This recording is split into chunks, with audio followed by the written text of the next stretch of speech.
like scratching my boob. See? Remember I talked about scratching my boob? They get hot. Oh my God.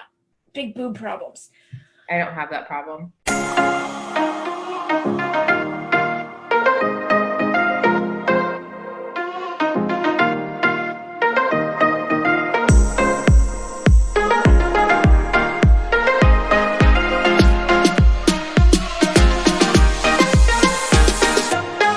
Welcome Literary Lushes with your hosts Megan and Samantha.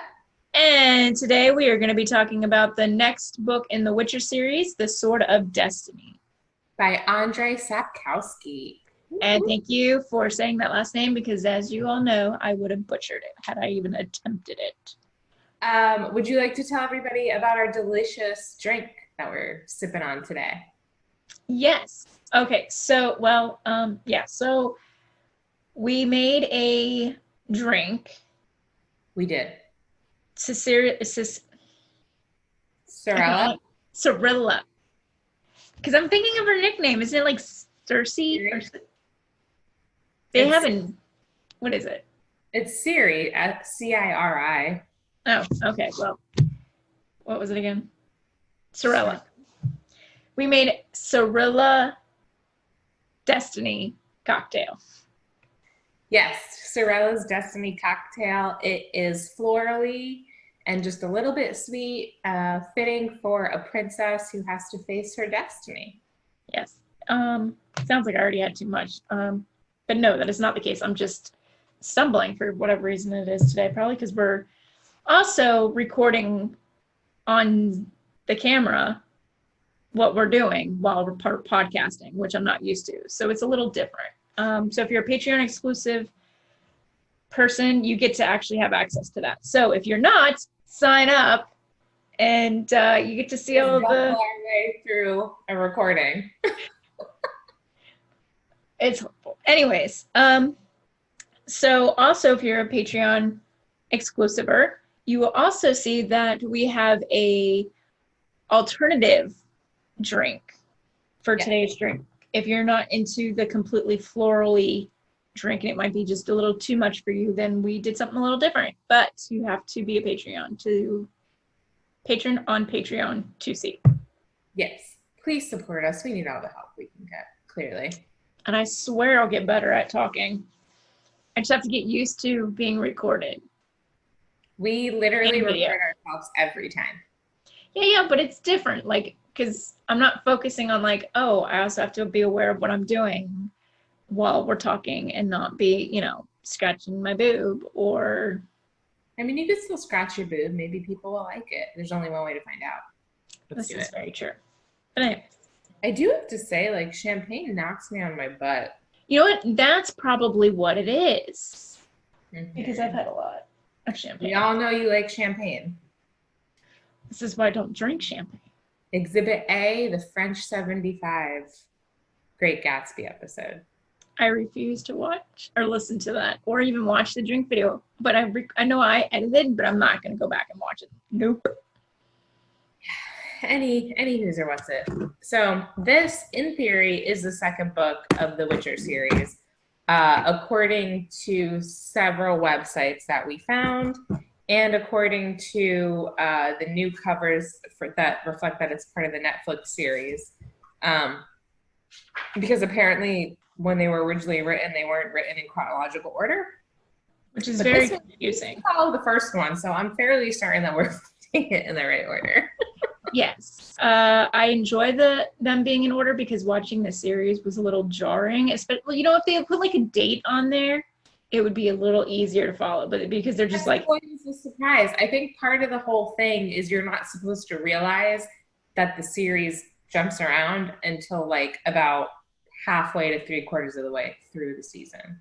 Yeah, but I'm not smart, so it confuses me. And because I'd already seen the Witcher series, the dragon part in this book, I couldn't remember if I had already read this book and bought the wrong book or if I had seen it in the show.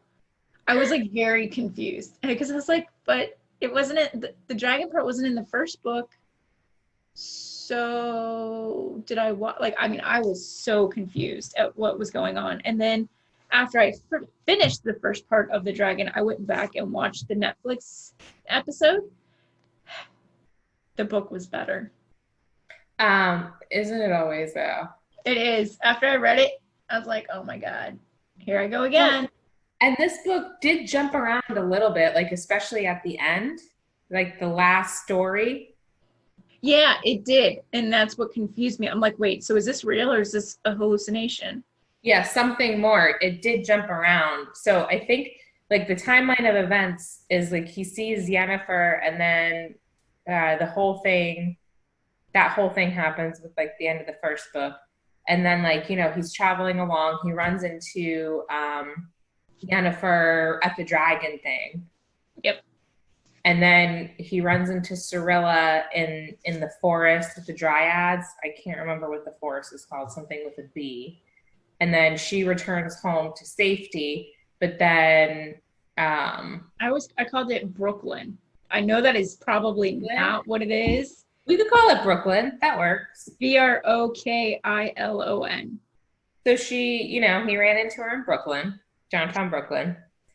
And then I think after that, there was that battle where the people from, it starts with an N. Now I feel like you, I can't remember the name of anything. The Nilfgaardians. Yeah, I just pulled that up as you said that. Yeah. They go on their fucking rampage. Oh, and then they find out that that Yennefer's dead. And then she's not really dead because then he wakes up and he's like, what's the last name? And he says some other name and it's not Yennefer.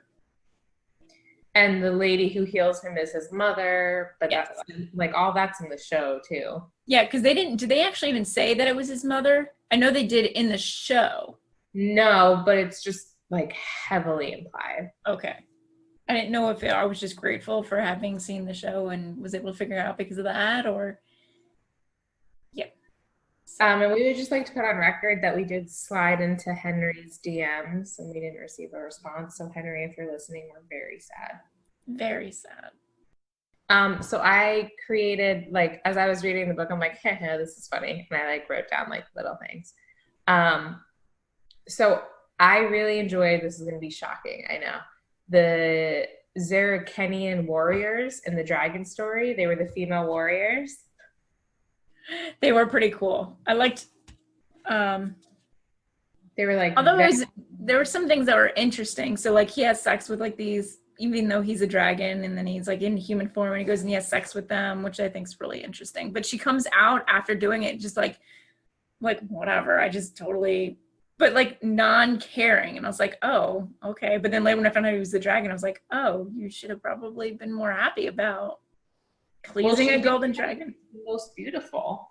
They did. And I like how the whole hot tub scene is like, we need a tub big enough for 4 people. Oh, I laughed so hard. I was like, could you imagine just being this? And he's like, here's all the gold. See, that's what the episode missed. It totally missed all of that. I'm like, where's all this? I was very sad. There's a lot more sex in the book than there are in the movies. Yeah. Or in the show. But even like them just walking in there, like, here's the gold, and that's not a tip. That's just, or not, this is not even me paying in advance. This is just, yeah. And there was a quote, it was like, first beer to save your legs, an entire keg. And I thought that was pretty funny. Like that's something we would do. Like, yeah, we need wine. Just bring the whole case. And then he's like, oh, I don't know if I could do anymore. Well, here, we'll just bring a pitcher then. Yeah. I'm like, oh, you can't drink anymore, but let's drink a whole nother pitcher. And their pitcher is probably huge. I mean, I know Andrzej Sapkowski, I think he's in his like 80s, but I feel like he can hang because the Witcher books are full of sex and drinking and just good times. So, I do love me some Dandelion. Every time it'd be like, and the Witcher spied a bonnet with a feather. I'm like, Dandelion's back. I can't even tell you how much I was so excited to see how frequent Dandelion was in this book. I feel like he was in it a lot more than last one, and he wasn't like as angry at him as in the last book. I guess those stories, he just kind of, a lot of bad shit happened when he was around. But a lot of these were pretty, you know, even at the end I cried. I did. Girl moment. I cried.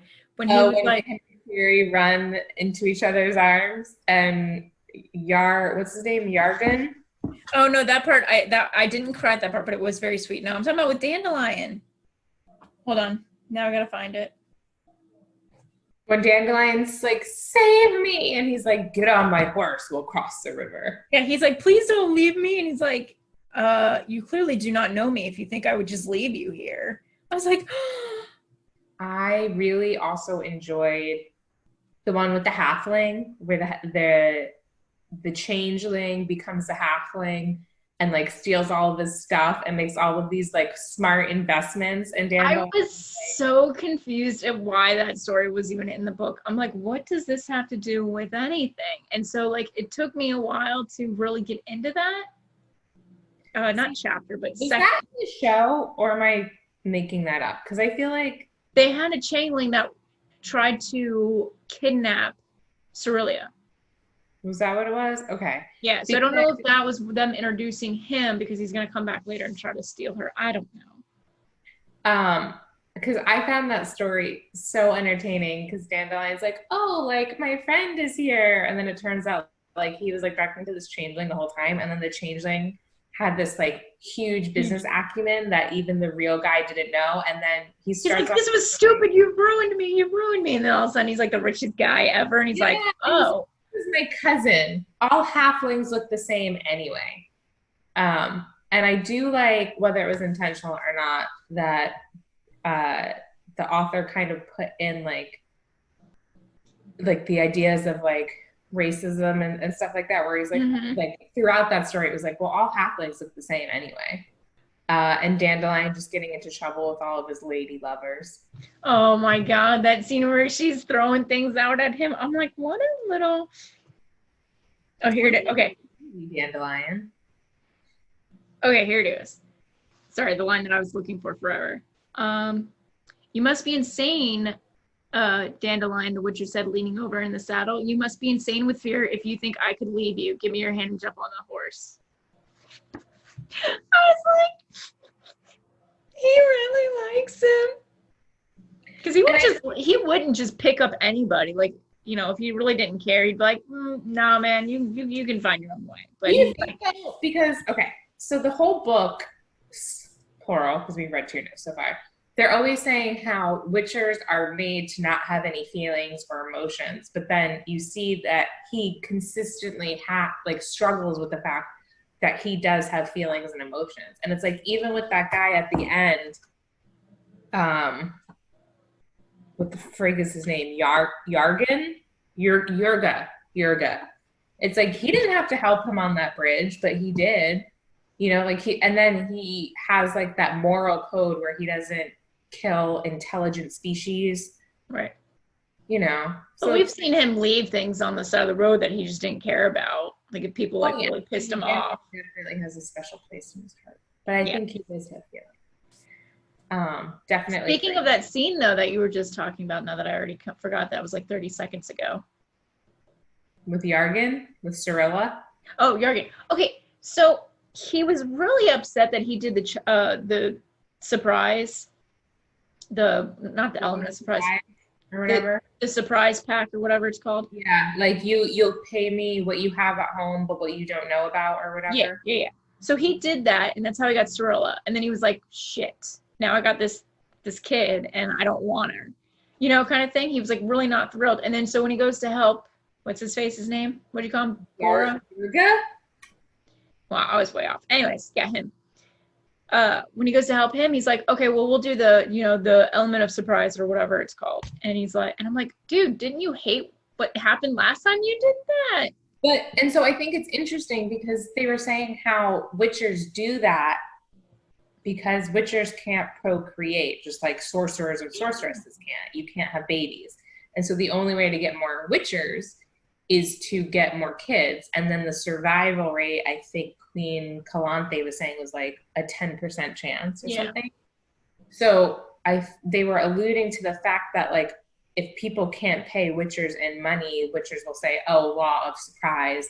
in the hopes that there'll be Well, surprise. That's what it is.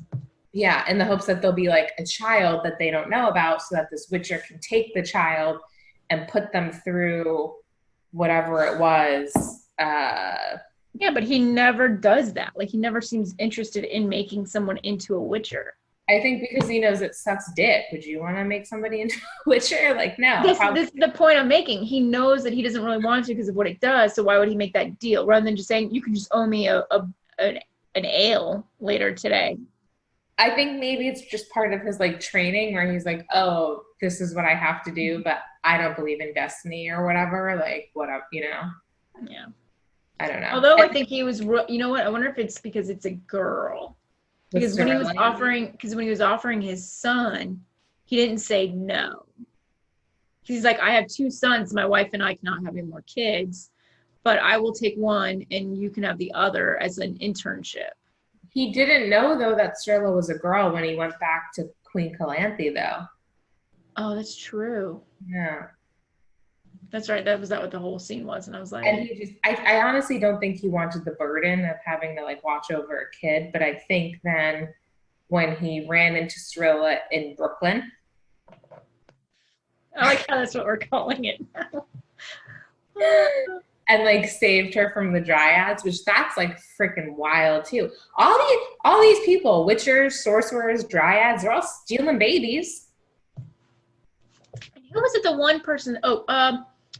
Cirilla's grandmother that was like, listen, you know how many homeless kids are out there? Why aren't you taking any of them? Like, why are you guys stealing babies? And I was like, it's kind of a good point. I know. I mean, yeah, like the dryads especially. The dryad thing reminded me of the movie The Wicker Man with Nicolas Cage. You ever see that? I did not. And it's like this weird thing where they're like a colony of women, and then like when you become of childbearing age, not like 13, because that would obviously be really creepy, but you know, like older, you would like venture to the mainlands to get impregnated so that you could like create more offspring, but they only wanted like women. And that's kind of what the whole dryad thing reminded me about, because it seemed like based on the book that it was only female dryads, and then they would just get random men to impregnate them to create more female dryads. Yeah, that's what it sounded like to me. Or they would just and they would try to find other dryads that were out in the world and have them come back if they could, but if they couldn't, then they would settle for whatever. And that was kind of in the show, too. Yeah. Yeah. With the boy who was helping Cirilla through Which is still very weird that, I don't know, that she wanted to kidnap Cirilla. Because in my mind, like what the Witcher said, like you let her go, especially since she's already have a thing for you, loving you guys in your community, have her go back and be a voice and a protector for you, rather than just kidnapping her and proving everybody else right. I mean, but I guess if that's their way, it's like, oh, once you come into the forest, you either die or you join us. Unless how many people do they let go? Probably the Witcher and then that one guy. I feel like they could have made an exception, is all I'm saying. I mean, they did. They let her go. I also really liked the fairy tales that were interwoven in the story. So when him and Yennefer, which we have to talk about him and Yennefer's relationship, I think. I feel like that's going to be a whole hour. So him and Yennefer, I love that he calls her Yen, and then there was that other sorcerer who called her Yenna. I was like, oh, no, you don't. And she's like, it's no big deal. I call him Val. That's his first name. Like, whatever. Yeah, but she gets so upset when he does call her Yen because she's like, don't. But they have a complicated relationship where they'll be together and then like he's not capable of loving and she's not really capable of loving, but they still deeply care for each other and they're destined to be together. And then he basically fucked off and just left her without even like a note. I'd be pissed too.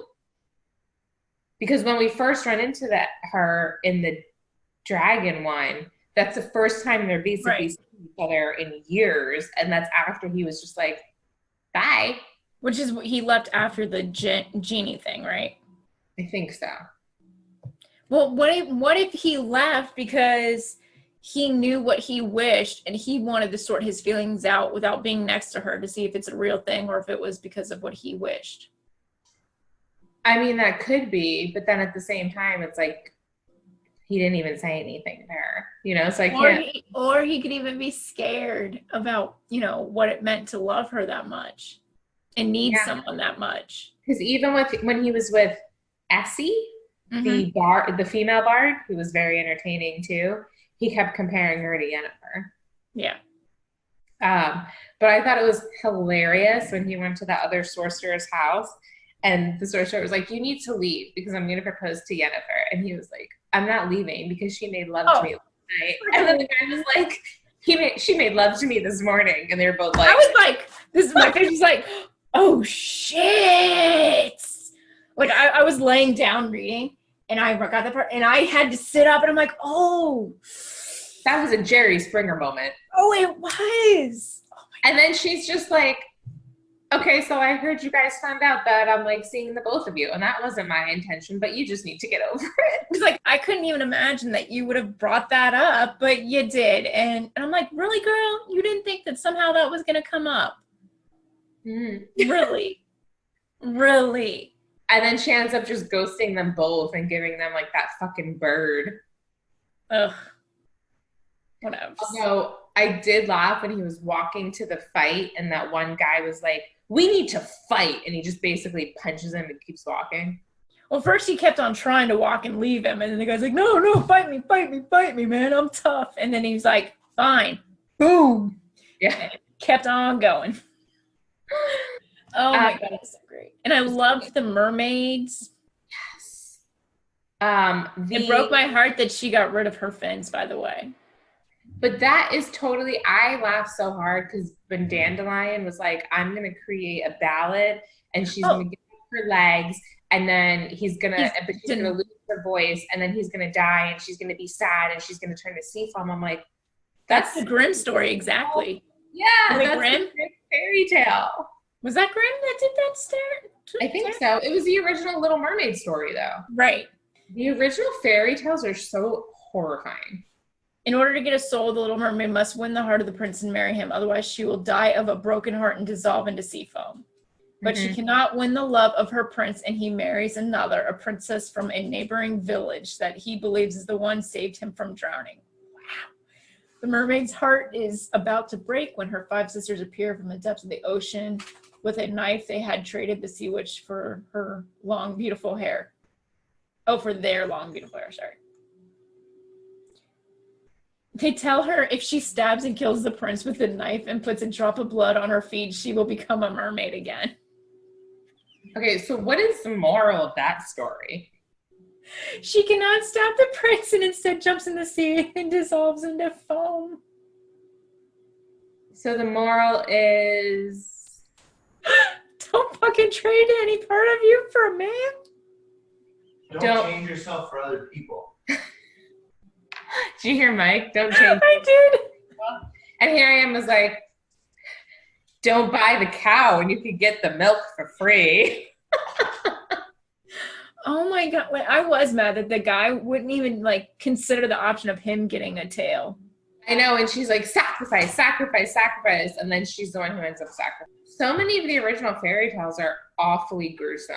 Oh yeah. I bought this Grimm's fairy tale book and it's amazing and I love it. But that's why I was like, I don't remember that story. I know of that story because when everybody was freaking out over the Little Mermaid, and they're like, that's not the true story of the Little Mermaid. It's not the true story of Pocahontas. It's not the true story of... No, they take it and they make it kiddie friendly. So the other fairy tale I liked was the Winter Queen fairy tale, which Yennefer told when they were in that town to see the other sorcerer, Val or whatever the fuck his name was. Yeah. And it reminded me of the Chronicles of Narnia. Okay, me too. And I was like, really? This is where we're going with this. Okay. Yeah. And you wrote it first. This was originally written in 93, so I think Narnia came first. Yeah, I think you're right. So which, okay, maybe I'm just stupid, but when they were like, truth is like a shard of ice, I was like, Okay. Cold and unforgiving. Is that what it is? But a shard of ice melts over time. So is that just because like eventually you just accept the truth? Oh, that's a good twist on the ending part. I was just thinking of how it like hurts. Like I'm imagining taking an icicle and stabbing it through your heart. And I I mean, thought, that shit. would be awful. Like, yeah. But like Very jarring too. no. So I don't know. I like how you like to think of the the optimistic part of it. And I'm like, nah, that bitch just hurt. I also like how when he's with that sorcerer and he's like trying to guess how old he is, and he's like, well, I guess it doesn't really matter because he can make himself seem however old he wants. And then there's a line that like sorcerers tend to make themselves look older for the prestige and reputation that being older provides, while sorceresses tend to look younger because they value beauty. And I was like, holy shit, that is so true. Even in like, if you think of celebrities, like male celebrities are allowed to age. And if they have gray hair and wrinkles, they look distinguished, like George Clooney. But like actors are not allowed to age. So another thing I thought was entertaining, and I keep going back to this exchange with the Witcher and that sorcerer that is seeing Yenna, but there was just so much good material from that exchange. And like they're talking about like how sorcerers use like virgin's blood, and the sorcerers Yeah, that was a good point. Like I was like, oh, that makes sense. Yeah, and the sorcerer's like, well, if everybody found out you could just use pig's blood, then like commoners would become sorcerers, and we can't have that. So let them believe it's virgin's blood taken on a full moon. Yeah, because that's a lot of work, and it's like a little more like, do I really want to kill anyone? I mean, you don't have to kill anybody to get virgin's blood. Come on now, once a month, Aunt Flo visits. Yeah, no. See, that's gross. And I liked how they brought that up too. He's like, that's gross. And he's like, is standing in a pile of dung any worse? Like, and he's like, oh, okay. Touche. Yeah. Yeah. And I really liked Essie, if I'm pronouncing that right.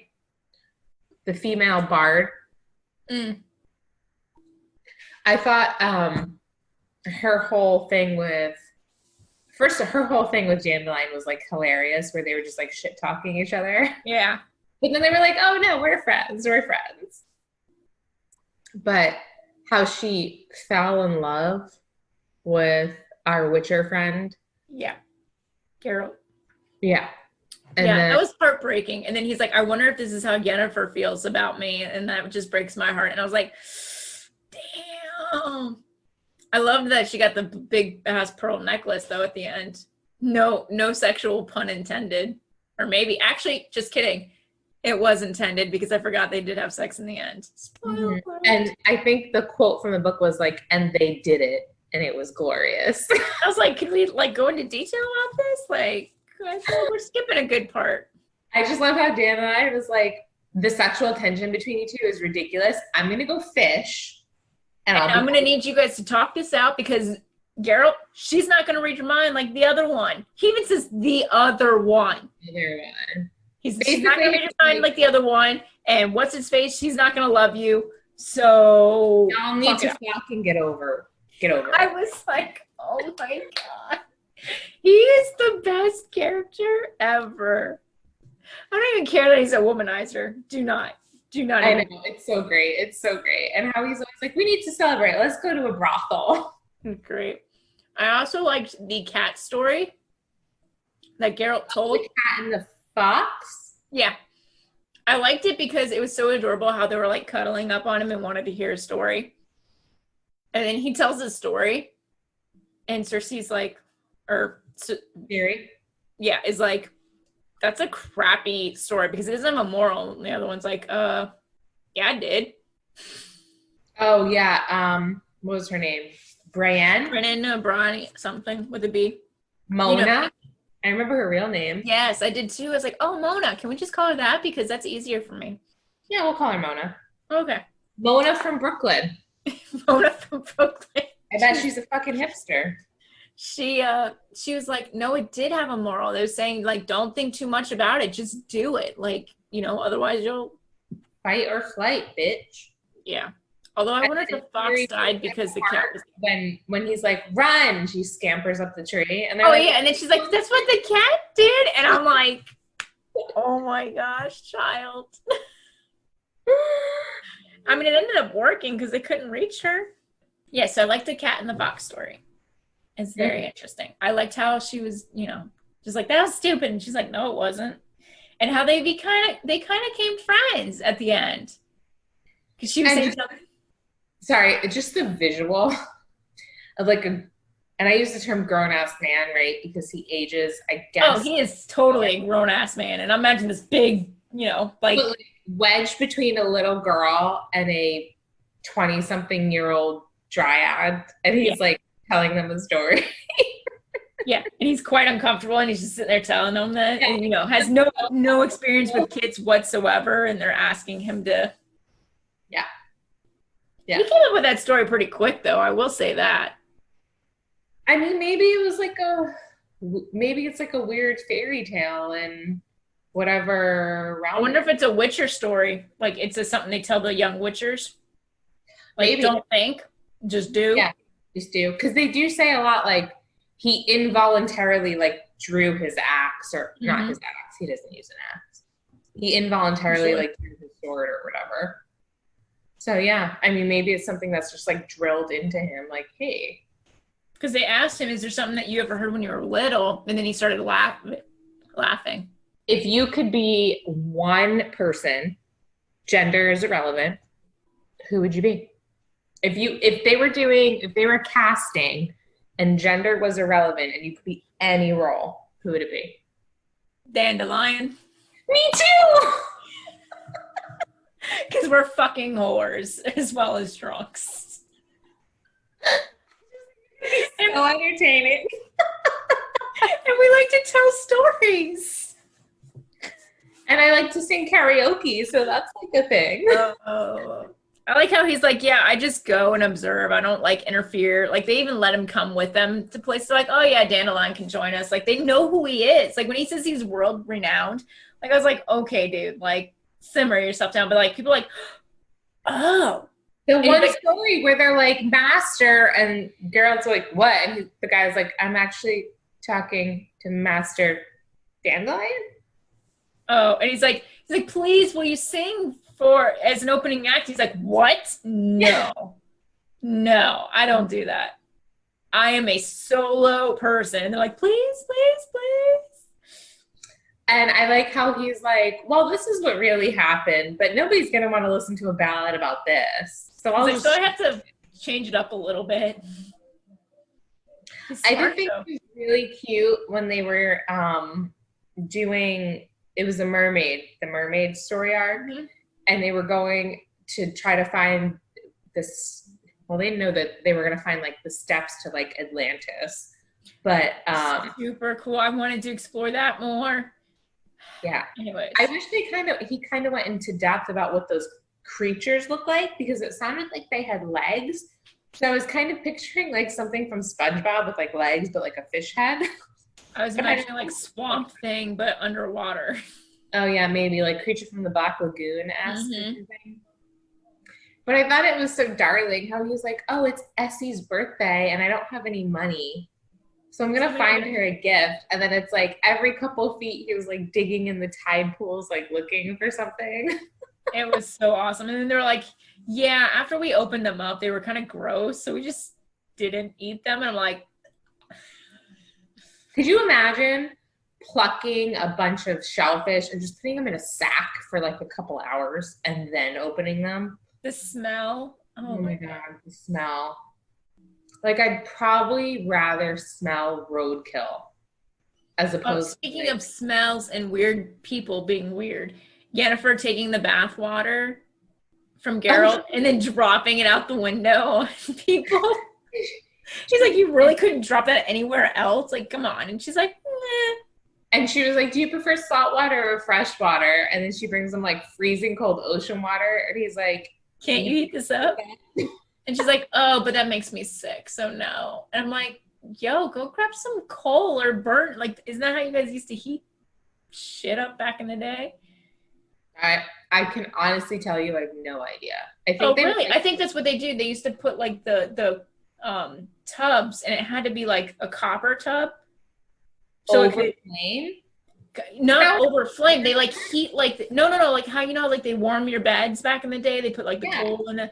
So you kind of put it under there for like a minute, and then you take it out, and then it kind of like. Oh, see, I thought they would just maybe like heat it up like a fucking teapot at a time. So by the time it was full, it was already cold. I mean, could have done that. I We're don't gonna know. get people who are like historians going like, y'all are dumb, and this is how they did it, and we'll be like, thank you for telling Donate us. us on Patreon and we'll take a history class. The Lushes Do College 2.0. Oh my god, that would be horrible. How did we get off topic again?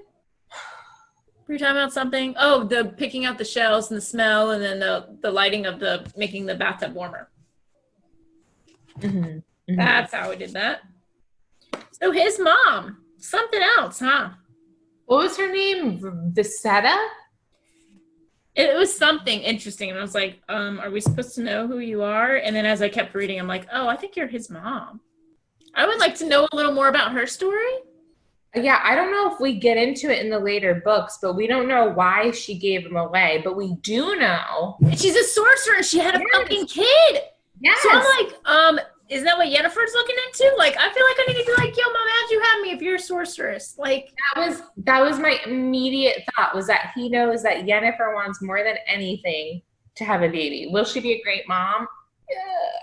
But like, if he cares so deeply for her, you would think he would try to like figure it out. But maybe, because there is at one point where he was like, tomorrow I'll look at you in the sunshine and I'll ask my question. And my original thought was his question would be like, why did you give me away? But maybe his question would be, how did you have me if you were a sorcerer? ooh. I was thinking it was, why did you give me away? But your answer, I think I like that better. Yeah, because my original thought was obviously his question was going to be, why did you give me to the Witchers? But then I was like, well, He loves Yennefer so much, and he wants to please her. Maybe he asks for her. unless Although he really doesn't believe she'd be a good mom. Not that she wouldn't be a good mom, but that their professions don't allow. and like what was done to her wouldn't allow her to be, Yeah. unless his mom had him before, like, She's a sorcerer. like before the transformation was complete. Or she left before the transformation. But she seems to know a lot. Yeah, so maybe she had him while she was undergoing her training, because it seems like it's a pretty rigorous training routine before you become like a full-blown sorcerer or sorceress. Which would be really neat to hear about. I know they touch about it in the show. Yeah, and unfortunately I've only read to the second book because I try not to read ahead, so I definitely don't read ahead because then I know things are going to slip. and so for today's Conscious Corner, in light of the current political climate here in the United States, we're dedicating our Conscious Corner to Black Lives Matter. Megan and I are both full supporters of the Black Lives Matter movement, and we want to lend our support to those who are protesting, but we want to wish everybody a safe and peaceful protest. We know that violence isn't always the answer, and we also understand that unfortunately sometimes violence cannot be avoided. We just want to remind everybody to be safe and informed if you are going to be attending a protest. Make sure you have all the necessary materials with you before you go to a protest in case you get arrested or something like that. And also recognize that not all cops are bad, and everybody has their own story, and to just be understanding and compassionate to your fellow humankind, because there's a lot of weird shit going on right now. A lot of sad and scary stuff, but it's very, I believe, important stuff happening. And this is stuff that's going to be in the history books, and it's change that needs to happen. Yep. Our children and our children's children are going to be learning about 2020. And I saw a meme that was like, what if 2020 wasn't meant to be canceled? What if this is the year that change is meant to happen? And the way things are going with since January 1st of 2020. I think that is the truth, especially in America. And we fully support you guys, and we want you guys to know that. Yes. So that was a little of a heavy conscious corner. We realized that, but we also felt we couldn't sit back and not voice our views and not show that we are standing with the movement. Yes, absolutely. Yeah. The Lushes here, we welcome everybody, obviously. Yeah. Doesn't matter if you're a beer drinker or a liquor drinker. We accept all. Even if you're not a drinker. Yeah, we still love you, even if you don't drink. Yeah. You don't even have to like reading. Yeah, just whatever. You could like the TV show. That works. Yeah. All right, guys. So our next episode is going up on June 25th, and it is going to be the last currently published book of the Bobiverse series called All of These Worlds by Dennis E. Taylor. And Dennis was so kind enough to agree to join us for the third time. So yay! And that goes up again on June 25th. We're trying to figure out the best way to do that because we want to make sure that all of your questions can be answered by Dennis.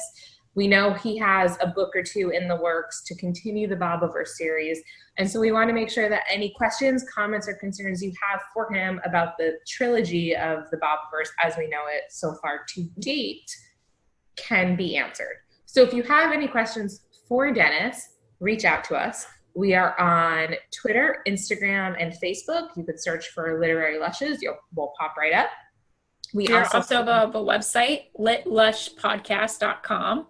We're official, guys. And there's a contact section on the website, so you can contact us that way too. Exactly. And we also have an email address, literarylushespodcast@gmail.com if you want to send your questions there. And if you like what you see, like what you hear, or you're just like, these girls are absolute fucking disasters and they need all the help they can get, you can support us on Patreon by also searching for Literary Lushes. With each tier, you get access to Patreon-only exclusive videos, like our gift exchange videos, our uncut interviews, gift box openings from Angela Roque, drink recipe cards. We're going to be doing some more Patreon-only exclusive videos, like a birthday gift exchange, a workout video, stuff like that. The higher levels, you also get access to things like you get a free cup, a free t-shirt, all that fun stuff. Yeah, and we do this for fun, so anything that can help us offset our costs is amazing, and we love you guys and appreciate you guys. And yeah, I feel like there was something else I wanted to say and my mind just completely went blank, so I'm just gonna, I don't know. Rate us, don't hate us. Oh yes, rate us, don't hate us. Yay!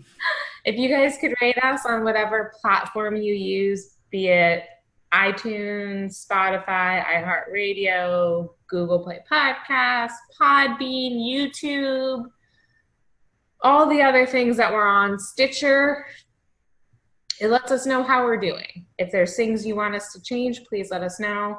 We're starting to slowly unroll us recording ourselves. If you're a patron exclusive member, you can see our wonderful faces as we do these really awkward recordings, which have a really cool background. Yeah, very cool background. Megan has our logo and a quarantine edition because we can't be within touching distance of each other. So bad. We can't hold each other's boobs up. Yeah. And we hope one day to ultimately start recording all of our episodes with video and audio, including all of our interviews. We did that with Angela Roque. She was gracious enough to let us record her for 4 glorious hours. That's definitely coming up. That should be up by the time this airs. Yeah.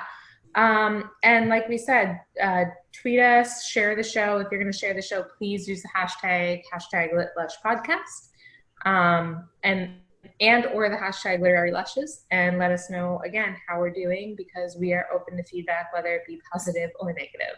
Yeah, I listened to the podcast for the first time because I don't like to listen to myself speak, and I heard how loud I was, and I was like, holy shit. And so I'm hoping this time around I push the mic like further away, and I try to control my excitement just a little. So I'm hoping it doesn't blow y'all's eardrums out like it did last time.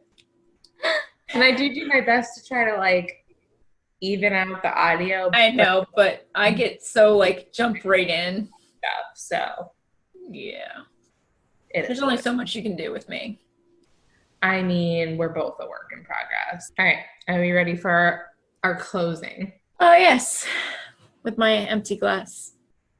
Nobody has to know. Just like hold your hand in front of it. Yeah.